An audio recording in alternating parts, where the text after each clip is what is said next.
왜 이 말씀을 먼저 드리냐면 오늘 3절로부터 8절은 은사와 관련되어진 내용들인데 이 은사와 관련되어져서 어떻게 이해를 할 것이냐 1절과 2절에서 우리들에게 큰 가이드라인을 준 것입니다. 기억나시는지 모르겠는데 우리 지난주에 1절에 하나님이 기뻐하시는 거룩한 산제사로 산제물로 네 몸을 드려라 그랬습니다. 하나님이 기뻐하시는 거룩한 산제물, 어떻게 우리의 몸을 그렇게 쓸 수 있느냐 했을 때 너무 추상적이란 말이죠. 그랬을 때에 이제 바울은 추상적이지 않다는 겁니다. 우리가 구체적으로 하나하나 우리의 몸을 하나님이 기뻐하시는 거룩한 산제물로 드릴 수 있는 구체적인 방안을 제시했는데 그것이 오늘 우리가 읽고 있는 이 3절로부터 8절 이어지고 있는 내용 속에 주어지고 있고, 특히 오늘 이 본문 우리가 제안된 이 본문 안에서는 교회 생활, 공동체 생활 안에서 어떻게 하나님이 기뻐하시는 거룩한 산제물로 우리의 몸을 드리고 이 드림을 이해할 것이냐, 그 관점에서 이 은사의 부분들을 보도록 해놓은 것입니다. 그렇기 때문에 3절과 8절의 이 내용은 1절하고 2절하고 밀접하게 연결되어져서 우리가 이해를 해야 한다 하는 것입니다. 자, 먼저 우리 3절의 말씀을 같이 한번 읽어보실까요? 내게 주신 은혜로 말미암아 너희 각 사람에게 말하느니 마땅히 생각할 그 이상의 생각을 품지 말고 오직 하나님께서 각 사람에게 나누어 주신 믿음의 분량대로 지혜롭게 생각하라. 바울은 자기 자신이 사도이고 그리고 신약 성경 27권 중에 우리가 확실하게 알고 있는 것만 13권을 사도 바울이 썼습니다.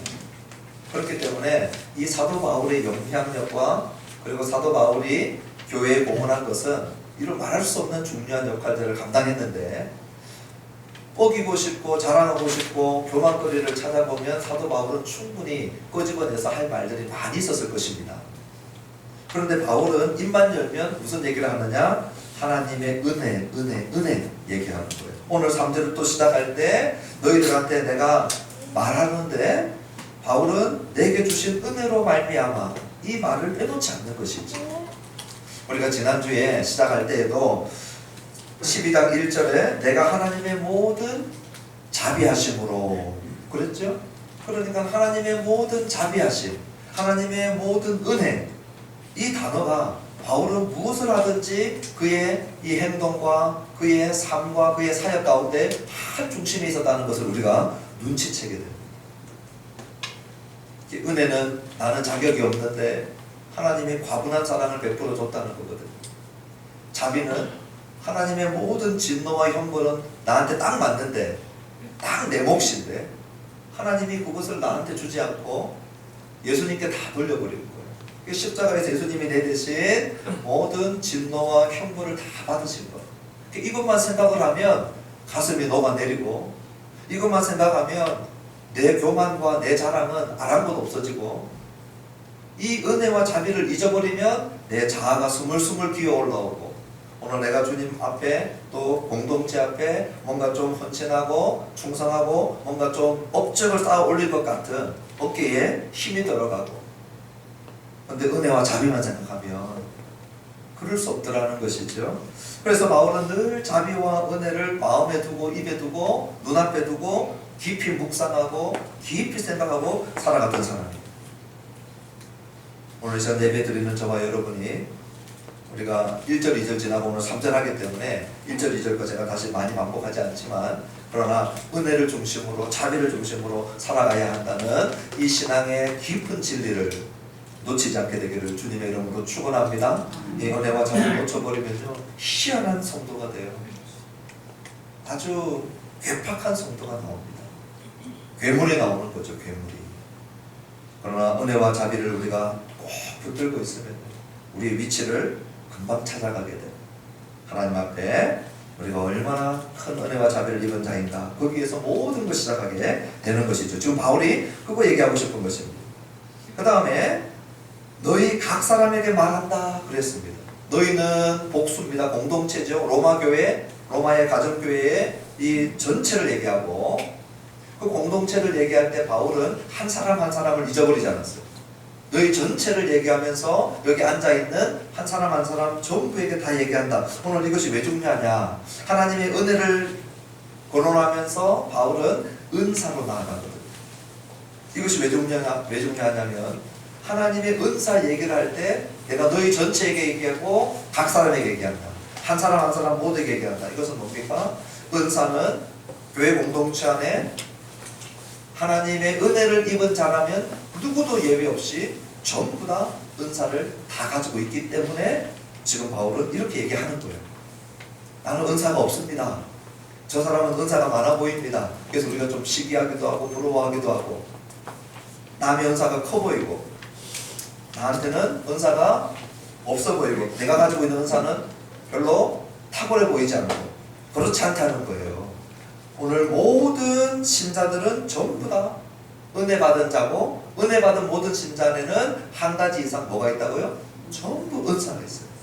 그래서 바울이 너희 각 사람에게 지금 내가 말하겠다. 예외 아무도 없다는 겁니다. 그러면서 지금 은사 얘기하기 전에 마땅히 생각할 그 이상의 생각을 품지 마라 그랬어요. 여기 생각을 품다라고 하는 단어는 제가 유튜브에 헬라어도 같이 좀 적어놨습니다. 휴페르프로네보라고 하는 단어인데요. 생각을 품다라고 하는 것보다 훨씬 더 구체적인 뜻이 있습니다. 그게 뭐냐면요. 스스로 너무 높이 평가하다 이 말이에요. 휴페르가 오버하는 거거든요. 오버, 영어로 오버거든요. 그렇기 때문에 자기 자신에 대해서 휴페르 하는 거예요. 너무 높이 과대평가하는 거죠. 이것이 어떻게 보면은 우리 안에 좀 훨씬 자연스럽습니다. 우리는 누군가에게 자기 자신을 과대포장해서 얘기하기를 좋아하고 그리고 자기 자신에 대해서 이렇게 과대평가하는 성향이 누구나 다 있어요. 그런데 오늘 바울이 뭐라고 하냐면요. 내가 얘기하는데 마땅히 생각할 그 이상의 생각을 품지 말라. 이 말은 자기 자신에 대해서 너무 과대평가하지 말라는 거예요. 왜냐하면 이제 은사 얘기를 하려고 하는데 은사를 받은 사람이 그 은사를 가지고 사용할 때 자기 자신에 대해 가지고 과대평가하는 경우는 어떤 걸까요? 내가 좀 더 기도를 많이 해서 이 은사를 받았는가 보다. 내가 좀 더 도덕적이고 윤리적이라서 하나님이 나한테 이 은사를 주셔서 그것을 자기 자신을 과대평가하고 자기 자신을 높이는 쪽으로 생각할 수 있다면 착각이라는 거예요. 오늘 은사는 하나님이 자격이 안 되는 자에게 주시는 은혜에서 나오는 거기 때문에 우리가 어떠해가지고 하나님한테 받은 것이 아니고 우리가 잘나서 받은 것이 아니기 때문에 혹시 은사가 한 가지 이상 많은 은사를 가지고 있고 오늘 이 로마서 12장에서는 이 초자연적인 은사가 다루어지지 않는데 우리 고린도전서 12장에 가면 신유의 은사, 병 고치는 은사 또 그 외에 믿음의 은사, 특별한 이런 이 초월적 은사들도 있거든요. 그런 은사를 다 포함해서 그런 거 받았다고 해가지고 자기 자신을 과대포장하지 말라는 거예요. 너무 높게 평가하지 말라는 거예요. 3절 하반절에 보니까요. 오직 하나님께서 각 사람에게 나누어 주신 믿음의 분량대로 지혜롭게 생각하는. 보세요. 또 각 사람이 나와요. 하나님의 은혜와 은사 받지 않은 신자는 아무도 없어요. 그런데 어떻게 해야 되느냐? 믿음의 분량대로 지혜롭게 생각해야 돼요. 여기 두 번째 지혜롭게 생각하다 이 단어도 우리 한글로는 그냥 지혜롭게 생각하다 되어 있지만 제가 혹시나 해서 헬라어를 적어놔서 유튜브에 소프로네오라고 하는 이 단어는 분별력 있는 판단력을 얘기하는 겁니다. 이게 다른 성경에는요 술 취하지 말라 할 때 나왔던 그 단어예요. 에베소서 5장에 술 취하지 말라 할 때 이 단어거든요. 그러니까 이 술 취하지 않은 상태. 다시 얘기하면은 술 취하게 되면은 제대로 판단할 수 없죠. 분별력을 가지고 분별할 수가 없죠. 그렇기 때문에 오늘 술 취하지 않은 상태로 분별력 있고 균형 있는 상태로 생각하라. 그렇게 말하고 있는 거예요. 어쩌면 이 단어 안에는 너무 자기 자신을 과대평가도 하지 말고 또 반대는 뭐가 있을까요? 너무 과소평가하는 사람들도 있어요. 자기 자신을 너무 과소평가하고 막 이 쭈그러들고 주눅들고 그러면 어떻게 됩니까? 우울증 걸려요, 우울증. 그래서 자기 자신을 너무 과소평가하는 사람은 남에게 큰 해는 안 끼쳐도 자기 자신에게 큰 해를 끼쳐요. 또 과대평가하는 사람들은요, 과대망상 걸린 사람들 보십시오. 남에게까지 피해를 주죠. 그래서 그 두 가지 다 하지 말라는 거예요. 여기 나와 있는 믿음의 분량대로 생각하라 하는 이 말씀은 쉬운 말씀이 아닙니다. 그런데 이 바울과 이 신약 성경의 관점에서 볼 때에 믿음은 복음에 대한 반응하는 우리 쪽에서 보여주는 거거든요. 그런데 우리 쪽에서 보여주는 이 믿음마저도 우리 하나님의 주권 쪽에서 볼 때는 하나님께서 주시는 것이 되죠. 이 두 가지를 다 이야기합니다. 그래서 제가 이것을 균형이라 얘기했고, 이것을 건강한 긴장이라 얘기했고, 텐션이라 얘기했고, 이 팽팽하게 담겨져 있는 하나님의 주권과 우리의 반응이 있어야 신약 성경이 내는 음이 나온다 그랬죠. 오늘 여기 그 얘기하고 있는 거예요. 오늘 각자가 이 믿음으로 반응했는데 그 믿음의 여기 분량이라고 하는 이 단어는 척도다, 표준이다 이 의미도 갖고 있어요. 양적인 면도 갖고 있지만 이 분량이라고 하는 단어에 척도다, 표준이다 이런 말도 갖고 있어요. 그러므로 모든 신자는 구원받는데 가장 합당한 믿음 표준은 다 가지고 있죠. 그러나 신약 성경은 거기에서 하나를 더 얘기합니다. 뭘 얘기합니까? 젖먹는 신앙에서 자라가라. 그런 얘기를 해요. 지각을 사용함으로 연단을 받아서 믿음이 더 단단해지고 견고해지도록 하라. 약한 믿음이 있고 또 무슨 믿음이 있어요? 강한 믿음도 있어요. 그래서 우리 로마서 14장 1절 한번 가보십시오. 로마서 14장에 가면 교회 공동체 안에 믿음이 약한 자와 믿음이 강한 자가 있다는 얘기예요. 우리 14장 1절만 읽겠습니다. 로마서 14장 1절입니다. 시작. 믿음이 연약한 자를 너희가 받되 그의 의견을 비판하지 말라. 교회 공동체 안에 믿음이 연약한 자가 있다는 거예요. 또 반면에 믿음이 강한 자도 있어요. 그러니 믿음의 분량적인 면을 바울이 염두에 두고 있어요.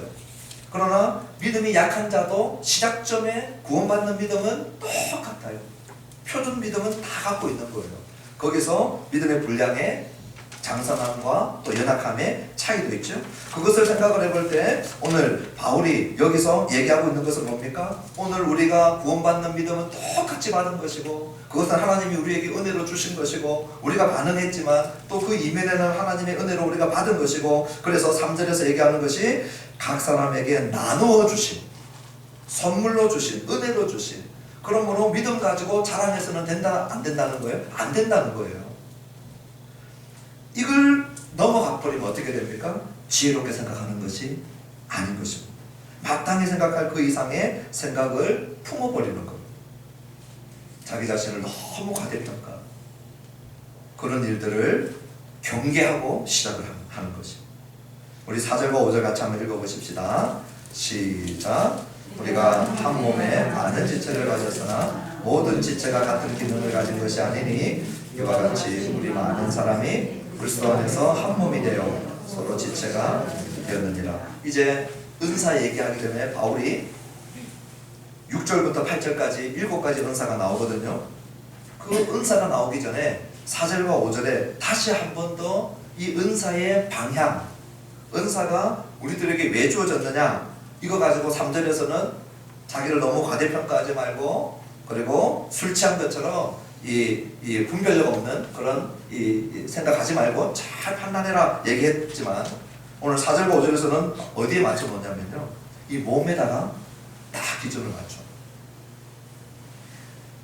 하나님이 우리에게 은사를 왜 주셨느냐 이 은사에 대하여서 헷갈리면 신앙생활에 많은 이 돌아가는 길들을 가게 됩니다. 은사에 대한 이해가 바르지 못하면요 완전히 잘못된 건 아닌데 고생 많이 합니다. 사람들이 은사를 추구하는 목적이 자기 중심성을 가지고 은사 추구하면요 우리 신약 성경에서 얘기하는 은사하고 맞지가 않아요.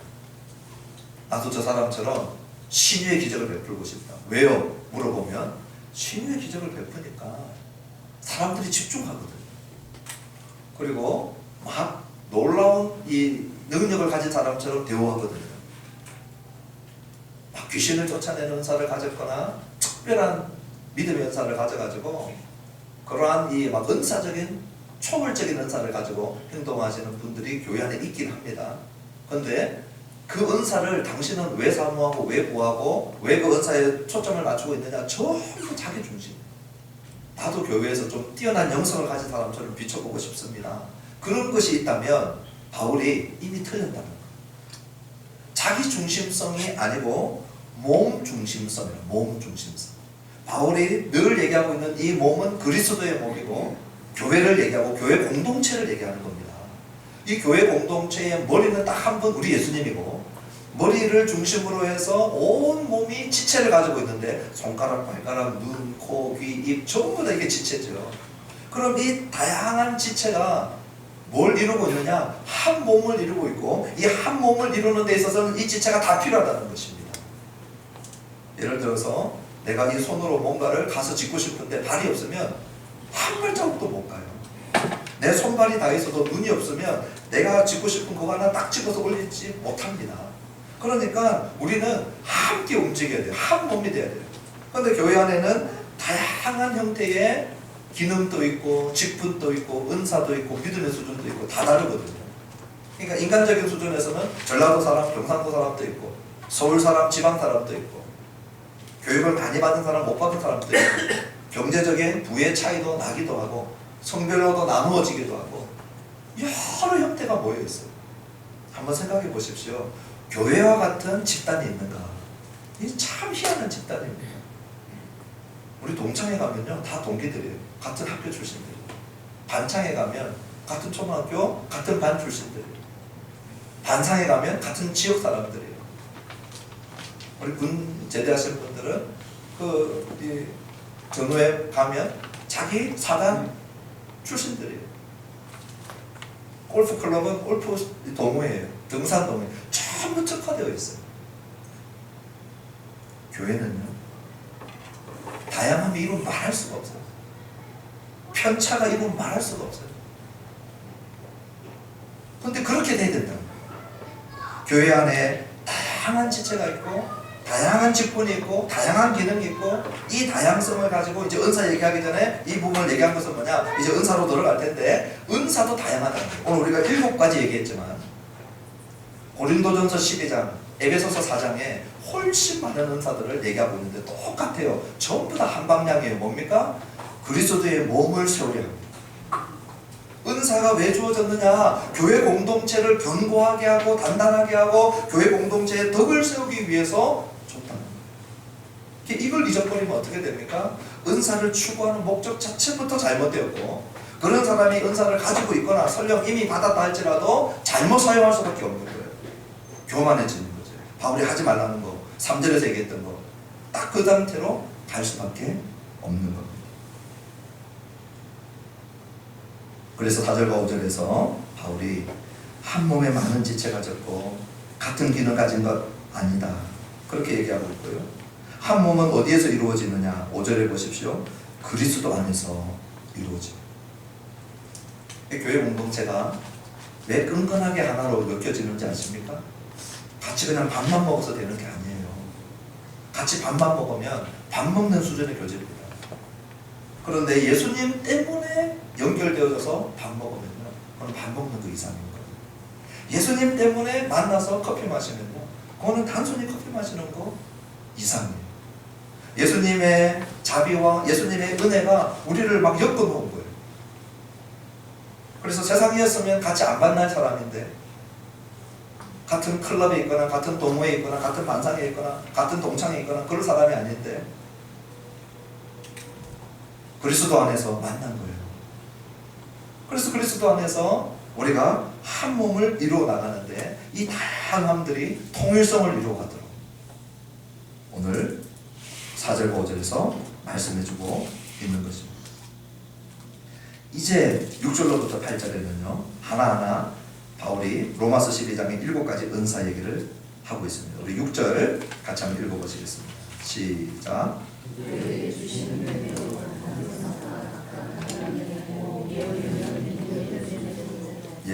예언 은사를 먼저 얘기했는데 이 예언의 은사를 얘기하기 전에 바울은 무슨 얘기를 먼저 하냐면은 또 은혜 이야기를 먼저 합니다. 잘 보십시오. 우리에게 주신 은혜대로 이 은혜가 카리스입니다. 뒤에 나와 있는 받은 은사가 카리스마타 이 복수입니다. 원래 여기 나와 있는 건 은사들 해야 맞습니다.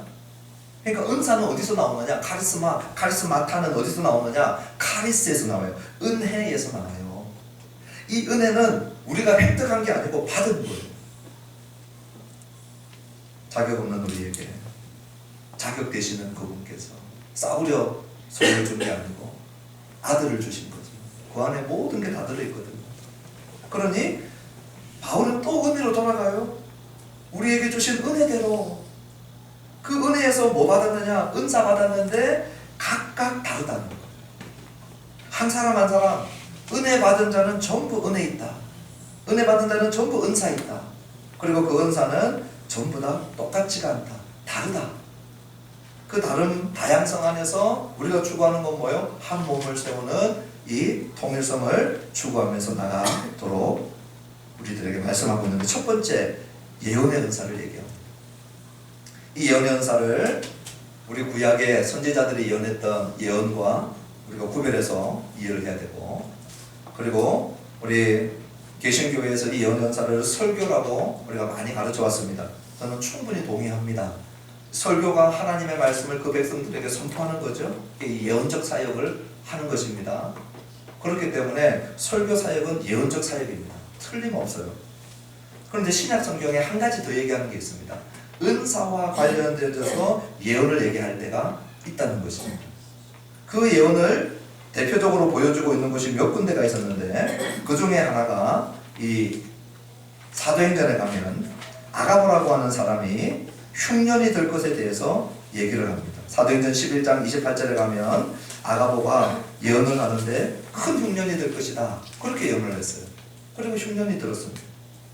사도행전 21장에 가면은요, 사도 바울이 예루살렘에 올라가려고 하는데 성령의 감동을 받은 예언자들이 못 올라가게 합니다.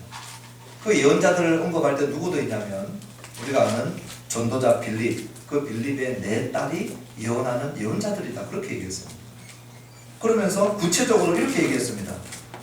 네가 올라가게 되면 유대인들이 너를 결박해서 이방인의 손에 넘겨주겠다라고 예언을 한 겁니다. 그래서 올라가지 말라, 예언자가 올라가지 말라 그랬어요. 그러니까 이런 상황들을 볼 때에 예언의 은사가 사도행전 안에 일어나고 있고, 그 예언의 은사를 구약의 예언자, 선지자로 얘기하지 않아요. 그리고 놀라운 것은 뭐냐면요, 그 예언을 받았는데 바울이 예언을 안 따라갑니다. 예언을 어겨버려요. 올라가지 말라 그랬거든요. 근데 꾸역꾸역 올라가요. 또 하나, 유대인들이 너를 결박해서 이방인 손에 넘겨주겠다 그랬는데, 사도행전을 쭉 따라가면 유대인들이 결박하지 않고 로마 군인들이 바울을 결박합니다. 그 예언이 맞아요, 틀려요? 틀려요. 그런데 비슷해요, 안 비슷해요? 비슷해요. 이것이 신약 성경이 얘기하고 있는 예언입니다. 또 하나가 고린도전서 14장에 이 예언에 대해서 다루는데, 두세 사람이 예언하다가 차례대로 예언하고, 한 사람의 예언은 나머지 사람의 예언에 제재를 받게 되고, 그 예언은 반드시 테스트해야 돼요. 자, 이상하죠?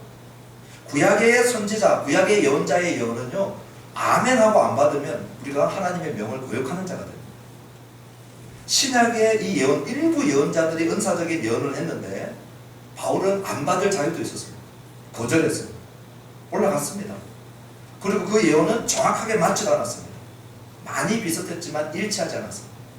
그리고 그 예언자들 중에는 여자들도 있고 교회에서 공적인 예배 가운데 순서도 맡았습니다. 다시 얘기하면요, 바울 서신과 신약 성경을 읽으면 하나님의 말씀을 공적인 예배에서 가르치는 일에 있어서 여자는 잠잠하라고 그랬습니다. 여자가 여자를 가르치는 일과 여자가 아이를 가르치는 일은 신약 성경이 열어놓고 허용했습니다. 그런데 여자가 가장들이 모인 남자들을 가르치는 일은 신약 성경은 허용하지 않습니다. 그래서 우리가 속해 있는 이 장로교 합동적 교회는 아직도 남자만 목사 안수를 받습니다. 여자 목사 안수를 허용하지 않는 이유가 그 전통 때문에 그렇습니다. 여자는 못 가르치느냐? 그렇지 않습니다. 자기보다 연하와 같은 여성을 가르칩니다. 우리 합동측에서도. 근데 목사 안수는 주지 않아요. 근데 이 예언의 은사는 여자들도 막 활용하고 있다는 거죠. 결국은 신약 성경이 얘기하고 있는 예언은 뭐냐? 사도적 가르침과 이 하나님의 말씀을 가르치는 권위보다 아래에 있습니다. 그렇지만 이 예언의 은사 자체를 완전히 무시하지는 않고, 예언의 은사는 즉흥적으로 성령께서 감동 주실 때에 할 수는 있지만 항상 테스트해야 돼요. 예언의 은사를 가진 사람이 누가 예언을 즉흥적으로 성령의 감동을 했다 할지라도 거기에 운명적으로 묶일 필요가 있다 없다? 없다는 겁니다. 바울이 안 묶였다는 거예요. 올라갔다니까요. 그렇기 때문에 날짜를 정해서 예언 받는 날, 적은 예언자니까 가서 줄 서서 머리 내밀고 예언 받아라, 예언 사역하는 거 전부 비성경적인, 성경의 예언 사역을 비스무리하게 갖고 와가지고 교회에서 잘못 사용하고 있는 전형적인 형태입니다. 기도원에서 예언자가 있으니 가서 머리 내밀고 예언 받고 돌아오고, 성경은 그런 예언을 아는, 신약 성경이 그런 예언을 모릅니다. 다만 함께 예배하는 공동체 안에 성령께서 감동하실 때가 있어요. 그래서 그 감동을 따라 나오는 것이 예언적인 은사와 관련돼서 줄 때가 있습니다. 그럴 때 어떻게 하라고요? 조심히 분별하고, 그 사람이 한 예언에 묶일 필요 있다 없다? 전혀 없고, 사도적 가르침과 우리 이 정경적 가르침의 권위보다 한참 아래고, 그렇지만 성령께서 즉흥적으로 우리 안에 감동을 주셔서 그런 예언을 하는 것까지 완전히 막을 필요는 없다는 겁니다. 그렇다면 오늘 6절 끝에 예언이면 어떻게 하라는 거예요? 믿음의 분수대로 하라는 거예요. 여기 분수는 우리 앞쪽에 믿음의 분량과 같이 척도와 표준을 얘기하기도 합니다. 그러니 예수 믿는 자들이 구원받는 믿음의 척도가 있죠. 우리 주 예수님께서 사람의 몸을 입으시고 우리의 죄를 대신하여서 십자가에서 죄값을 다 지불하시고 3일 만에 부활하신 것, 이것이 우리 고린도전서 15장에서 얘기하고 있는 이 복음의 믿음의 내용의 표준이거든요. 그 믿음의 표준, 중요한 교리를 벗어나는 예언은 이미 틀린 예언이고, 또 하나 예언하는 사람들이 예언하다 보면 어떻게 될까요? 적극적인 예언이 있다 할지라도 좀 돋보이거든요. 그래서 사람들 사이에서 와 하고 그 사람을 집중하게 된단 말이죠. 그렇게 될 때에 뭐 하게 됩니까? 오버하기 쉽죠. 하나님이 감동 주신 건 거기까지밖에 없는데 사람들이 다 쳐다보고 집중하니까 거기서 뭔가 좀 더 드라마틱한 뭔가를 만들어 보고 싶어서 어떠한 것을 더하거나 어떤 액션을 취하기 아주 쉬운 은사가 예언의 은사입니다. 그렇게 절대 하지 말라는 거예요. 하나님이 너한테 준 그 감동, 그 믿음의 분량 안에 같이 있어야 되는 거예요. 그래서 예언의 은사를 하는 사람들은 성경의 교리를 벗어난 것 절대 안 되고, 그리고 믿음의 분수대로 하라 말씀해주고 있는 것입니다. 7절 읽어보시겠습니다. 시작.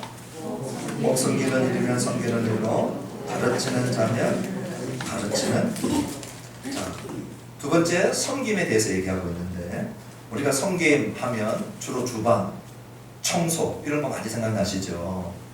그런데 분명히 그러한 의미가 많습니다. 우리 복음서에 나와 있는 우리 주님을 따라다니면서 여러 가지로 섬긴 그 섬김을 전부 다 이 디아코니아라고 하는 헬라어인데요, 이 디아코니아라고 하는 단어로 다 썼어요. 우리 예수님이 공생의 3년 반 동안 제자 12 데리고 다녔죠. 제자 12 데리고 다니면서 새끼 굶긴 적이 없어요. 우리 예수님 금식할 때 빼고. 지금 우리 식사하시는 분 한 30명 식사 우리 돌아가면서 하고 있는데 이거 만만치 않은 일이거든요.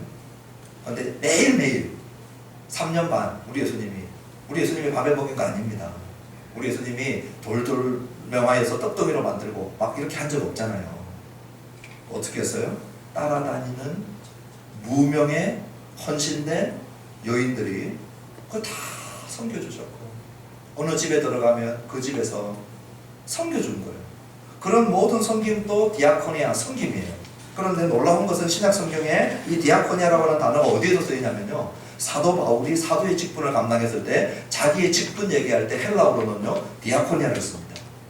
말씀을 가르치는 사역을 담당하는 이 말씀 사역자들의 사역을 헬라어로는 뭐라고 가르치냐면 디아코니아라고 말씀하고 있어요. 다시 얘기하면 이 섬김의 범위가 사도의 직분부터 말씀 가르치는 것부터 시작해가지고 식탁 봉사까지 몸으로 하는 모든 청소, 이 구석구석을 섬기는 모든 몸을 하는 봉사까지 전부 다 디아코니아, 섬김이라고 하는 이 단어를 쓰고 있다는 거예요. 저는 이것이 너무나도 중요하다고 생각되는 게 왜냐하면 강대상에서 하나님 말씀 가르치는 이 목사가 설교하는 이 섬김은 혹시라도 우리 화장실에서 냄새 맡아가면서 화장실 청소하고 부엌에서 그 음식물 찌꺼기 마지막 남은 거 탈탈탈탈 털어가지고 쓰레기 봉지에 담아가지고 그것도 집에 가는 길에 깔끔하게 가면 좋은데 그 손에 차고 내려가서 쓰레기 버리는 그 사람하고 차원이 다르거나 등급이 다르거나 질이 다른 섬김이 아니라는 것을 헬라어로 신약 성경이 똑같은 디아코니아로 얘기하고 있다.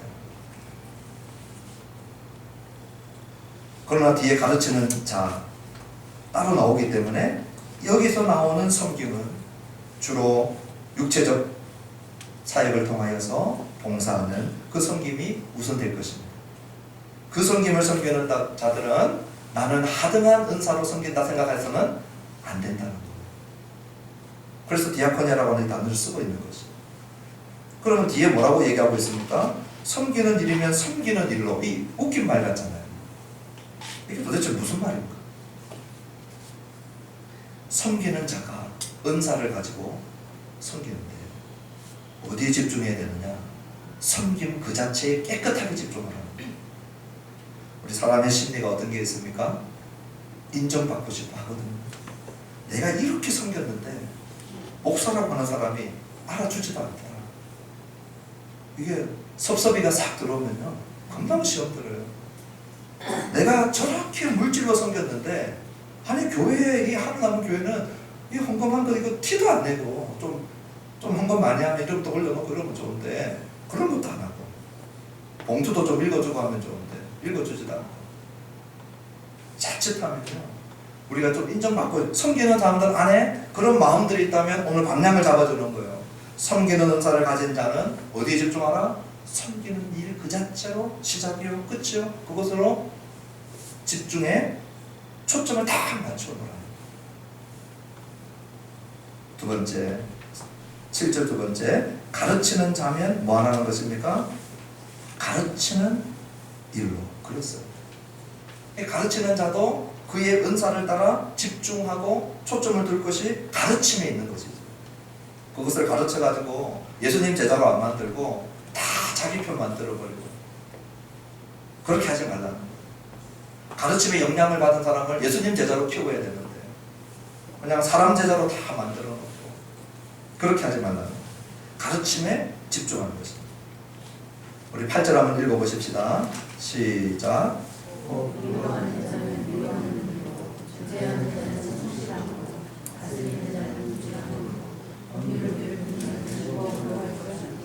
예, 위로하는 자에게 요구하는 것이 있습니다.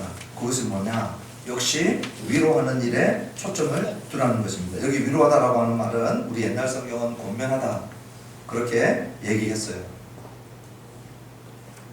우리 카운셀링 하는 것과 많이 같은 은사입니다. 이 사람들은 누가 이 위로가 필요한 자들에게 위로하지 않으면 안 돼요.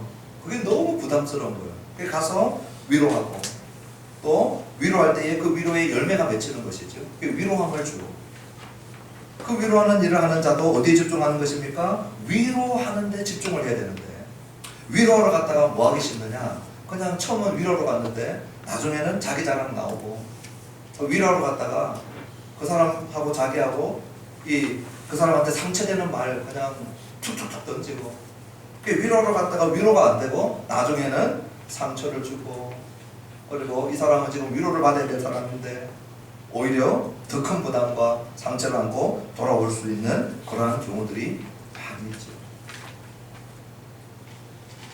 위로에 대한 큰 부담이 있는 분들 오늘 내가 누군가를 하나님 만나게 하고 가서 위로할 때 어떤 열매로 나와야 되는 거예요? 그가 위로받는 그 열매가 맺히도록 집중해야 되는 거지. 하고 싶은 말이 많고 얘기하다가 내 입에서 불쑥불쑥 나오고 싶은 많은 말들이 있다 할지라도 그것이 상처가 되고 그에게 또 다른 큰 부담을 안겨주는 그런 일이 되지 않도록 위로하는 일에 집중하게 합니다. 그 다음에 구제하는 자는 구제의 은사가 있어요. 가난한 사람을 보면 지나가지를 못하는 사람들이 있습니다. 발걸음이 안 떨어지는 사람이 있습니다. 자기 형편도 넉넉지 않은데 떼내어서 줘야 되는 사람이 있어요. 그런 사람들에게는 뭐라고 얘기합니까? 성실함으로 하라. 이게 무슨 말일까요? 자, 내가 감동이 되었어요. 저 사람에게 하나님께서 떼주라 감동을 주었어요. 근데 그 감동을 받아서 딱 갔는데 그 사람이 스타벅스 커피를 마시고 있는 거예요.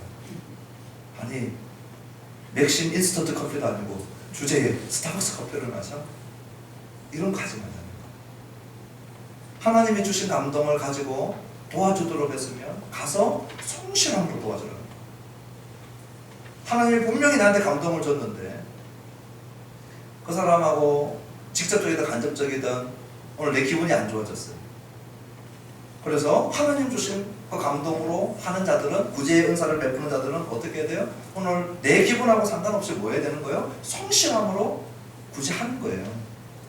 근데 오늘 내 기분 따라서 구제 대상이 확 바뀌기도 하고, 그리고 내가 판단하는 자리에서, 내가 고압적인 자리에서 구제하는 것, 그건 성실함으로 하는 게 아니라는 거예요. 구제하는 자들이 이런 불성실함을 갖기 아주 쉽습니다. 내가 고압적인 자리에서 다가가기 쉽고, 그리고 내 기분에 따라서 얼마든지 하기 쉽거든요. 그러므로 구제하는 자는 성실함으로 하라. 그 다음에 다스리는 자는 부지런함으로 하라. 우리 신약 성경에 다스리는 자들을 장로라고 얘기를 합니다.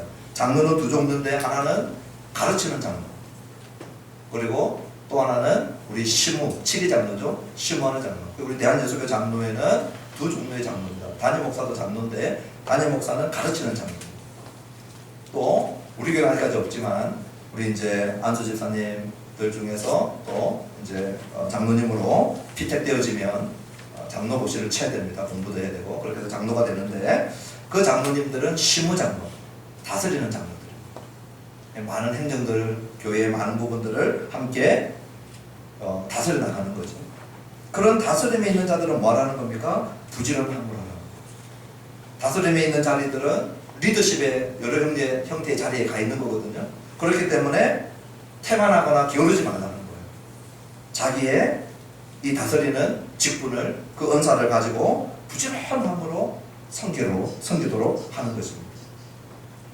자칫 이 CEO들이 그냥 반부지런하려면 누가 태클 걸 사람이 없잖아요. 이 다스리는 자들에게 조심해야 될 것이 이 영역이라는 거예요.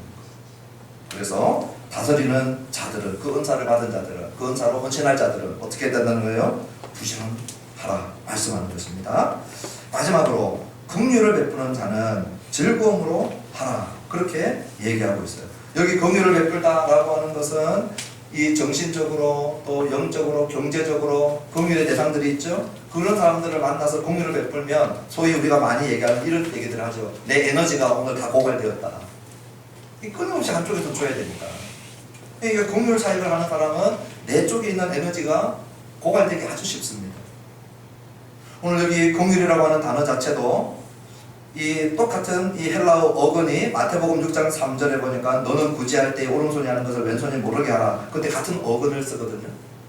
그러므로 이 긍휼의 대상 안에 경제적인 긍휼을 베푸는, 마치 구제하고도 일맥상통하는 그러한 긍휼 영역들까지 다 포함되어져 있어요. 그러면 뭐 하기 쉽다는 거예요?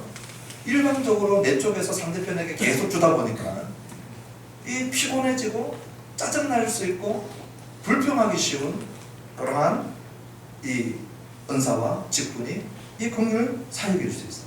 계속 펴줘야 돼요. 그러한 자들은 어떻게 하라는 것입니까? 즐거움으로 하라. 불평하면서 짜증내면서 하는 것이 아니고 하나님께서 주신 은사이기에 그것을 귀하게 여기고 그것이 나에게 부담이 되어서 내가 순복하면서 베풀 때 그때 즐거움으로 하라 말씀해주고 있는 것입니다. 오늘 이 8절까지 7가지 은사를 우리들에게 얘기하는 이유가 뭡니까?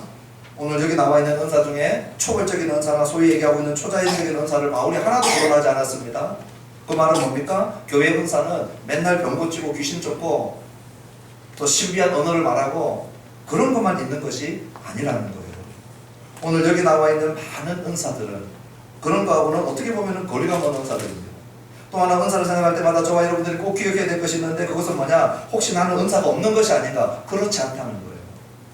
예수 믿는 자들은, 은혜 받은 자들은 한 명도 예외 없이 전부 다 은사가 다 있어요. 그런데 그것을 알지 못하면 어떻게 됩니까? 남의 은사에 대해서 시기하고 불평하고 또 질투하고 그러면서 많은 시간들을 시기 질투에 쏟아보내면서 신앙생활을 하는 경우가 얼마나 많은지 모릅니다. 말씀을 마치면서 이 스페인 화가인 이 에바 알머슨 기사를 제가 어저께 읽고 참 흥미로웠어요. 이 행복을 그리는 화가로 잘 알려져 있는 이 에바 알머슨이 아주 우리 일상의 소소한 그림들을 그려요. 한국에 와가지고 제주도에 가서 물질하는 해녀를 그린 거예요. 그 그림이 얼마나 따뜻하고 소박하고 좋은 줄 몰라요. 그런데 그 해녀들을 그리기 위해서 해녀들을 오래 관찰하고 난 다음에 이제 이런 얘기들을 주고받은 내용들이 나와 있는데요. 그 물질을 하는 해녀들은 딱 자기 숨만큼 있다가 나온대요. 그런데 그 숨의 길이에 따라서 상군, 중군, 하군으로 나누어집니다. 그런데 한 번 상군은 영원한 상군이에요. 한 번 중군은 영원한 중군이고 한 번 하군은 영원한 하군이에요. 그러니까 하군 안에서 이렇게 좀 더 발전하고 이런 건 있지만 하군이 상군이 되는 일은 없대요. 오랜 제주도의 해녀들이 내린 결론이에요. 그래서 상군은 먼 바다로 가서 깊은 물질을 하고 중군은 그 다음 바다로 가고 하군은 가까운 바다에서밖에 할 수 없다는 거예요. 근데 에바 알머슨이 한 얘기입니다. 나는 해녀들이 자신의 숨의 길이를 불평 없이 받아들인다는데 큰 감명합니다. 타고난 거예요. 숨 길이는, 숨통은. 어느 누구도 하군이 왜 나는 상군 아닌가 불평하지 않는다.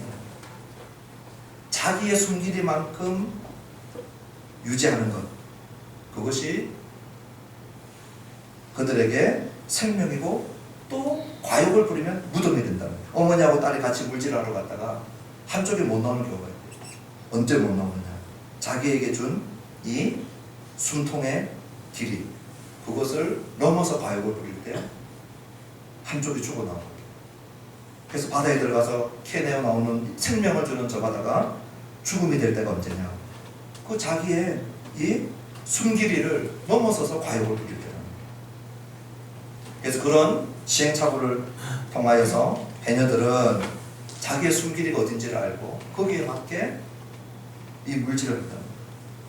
그러면서 또 하나 무슨 메시지를 담아놨냐면요, 해녀들이 산소통을 안 매잖아요. 왜 산소통을 거부하느냐? 오로지 자기 숨만큼만 머물다가 오는 것. 욕심 부리지 말고 바다가 주는 만큼만 가져오자는 생각에서 지금 해녀들이 산소통을 거부하고 숨질로, 숨통으로 물질을 한다는 것. 그래서 제가 이 알머슨이 그린 그림을 보면서 해녀 얘기를 들으면서 참 오늘 우리 은사하고 비슷한 부분들이 있다. 하군에 속하는 사람이 상군 부러워할 것 없다. 오늘 내가 가진 은사는 이건데 다른 사람이 저 은사 가졌을 때 우리는 뭐 해야 되냐면요, 감사하고 기뻐해 주면 돼요. 신약 성경에 나와 있는 모든 은사를 한 사람이 다 가진 사람 아무도 없습니다. 그러니 시기하고 불평하는 게 아니고 감사하고 기뻐해야 돼요. 왜요? 저분이 저 은사를 가지고 섬기기 때문에 내가 못하는 교회의 한 영역들이 세워지고 있거든요. 나는 어떻게 해야 됩니까? 나는 내 숨길에 맞게 열심히 물질하면 돼요. 상군의 숨통을 가졌는데 하군처럼 해서도 안 되고, 하군의 숨통을 가졌는데 상군처럼 해서도 안 되고, 상군은 상군답게, 하군은 하군답게. 그것이 오늘 여기서 얘기하고 있는 이 메시지입니다. 뭡니까? 섬기는 자는 섬기는 일로, 가르치는 자는 가르치는 일로, 위로하는 자는 위로하는 일로, 오늘 나에게 준 것을, 나에게 주신 은사를 가지고 하나님의 몸된 교회를 세워나가는데 최대한의 물질을 하는 저와 여러분 되어지기를 주님의 이름으로 축원합니다. 그러면 자신의 은사들을 알고 계십니까? 저는 은사가 없는 것 같습니다. 그거 불신앙입니다. 아무도 그럴 건 없어요. 예수님이 나의 구주입니다 고백하는 신자는 은혜 받은 자요, 은혜 받은 자는 카리스 받은 자는 카리스마, 카리스마타, 은혜 다 있어, 은사 다 있어요. 아멘. 그럼 발견해야 돼요. 내 안에 있는 은사가 무엇일까? 오늘 고린도전서 12장, 에베소서 4장, 로마서 12장 여러분 찾아서 읽으시면서 내 안에 있는 은사가 무엇인가? 그런데 발견하는 방법들이 있어요. 이런 질문들을 한번 확인해 보시면 돼요. 나는 어떤 일을 즐거워하는가? 나는 어떤 종류의 섬김에 내 마음이 끌리는가? 그리고 그 일을 마쳤을 때 어디에서 만족이 오는가? 보면요, 하나님이 주신 은사는 보통 그 사람이 즐거워합니다. 그 일을. 그리고 그 섬김에 마음이 끌려요. 그리고 그 일들을 마쳤을 때 만족이 있어요. 또는 만족하고는 정반대의 단어인데 이것도 은사하고 관련이 돼요. 엄청난 부담이 있어요. 가난한 자 못 지나가는 거예요. 부담이 되는 거예요. 그 사람들은 이 구제와 공의의 은사가 있는 사람들이 틀림없어요. 설교를 들으면서 왜 저렇게 설교, 저렇게밖에 설교 못하나 답답하다 가슴을 치는 사람은 잘하면 설교 은사가 될 수 있어요. 그분들 있으면 저한테 얘기 좀 해주십시오. 그래서 내 안에 부담되는 영역이 있어요. 그 영역을 끝자락을 한번 잘 따라가 보십시오. 하나님이 그 사람에게 준 은사가 있어요. 그 다음에 내가 잘하는 일이자 남들도 참 잘한다라고 하는 일이 있어요. 열매가 있는 일들이 있어요. 그런 일들은 그 사람에게 주어진 은사의 가능성이 상당히 많아요. 예를 들면 제가 어떤 한 사람이 노래를 아무리 잘한다고 생각했는데 남들은 한 번도 잘한다고 얘기하는 사람이 없어요. 그 사람은 잘 못하는 사람이에요. 그 사람은 은사가 아니에요. 근데 자기도 기쁜데 남들도 잘한다. 그 사람은 은사입니다. 그러므로 시작은 어디입니까? 받은 은혜에서 우리가 시작을 합니다. 은사 없는 사람은 아무도 없다. 그러면은 오늘 내가 은사를 잘 모르는 사람은 뭐예요? 찾아나가야 되고요. 그 찾는 방법들을 제가 나누어 드렸고, 찾고 나면 어떻게 해야 됩니까? 성실하게 섬겨야 됩니다. 활용해야 됩니다. 내가 가지고 있는 은사를 가지고 잠들게 하거나 아니면 땅속에 묻어놓거나 그렇게 하면 안 돼요. 가지고 있는 은사를 가지고 열심히 섬기는 거예요. 그것이 우리 교회 공동체 안에 다양한 모습으로 섬기는 것이죠. 몸으로 섬길 수 있고, 또 가르침으로 섬길 수 있고, 나누어줌으로 섬길 수 있고, 위로로 섬길 수 있고, 말로 섬길 수 있고, 여러 종류의 섬김이 있어요. 저는 우리 하늘나무교회가 우리 각자 자신의 은사를 알고 이 은사를 묵혀놓는 사람이 없이 우리가 교회 안에서 이 은사를 최대치로 활용하는 교회가 되어지기를 주님의 이름으로 축원합니다. 교회에 부족한 모습 많지요. 연약한 모습 많지요. 거기에 대해다가 손가락을 대고 불평하고 비난할 수 있죠. 오늘 이 본문을 읽고 나면 어떻게 바뀌어야 될까요? 그 영역에 내 은사로 채울 수 있는 것이 무엇인가? 아이고 답답해. 그 부분이 하나님께서 나에게 주시는 부담이라면, 그 부분들을 보여주셨다면, 느끼겠다면 하나님은 뭘 기대해 하실까요? 오늘 내가 내 발로, 내 손으로, 오늘 내 기도로, 내 헌신으로, 내 은사와 내 직분으로 그 영역을 채워 나가도록 오늘 우리를 부르고 계시는 거예요. 그런 교회가 어떤 교회입니까? 좋은 교회입니다.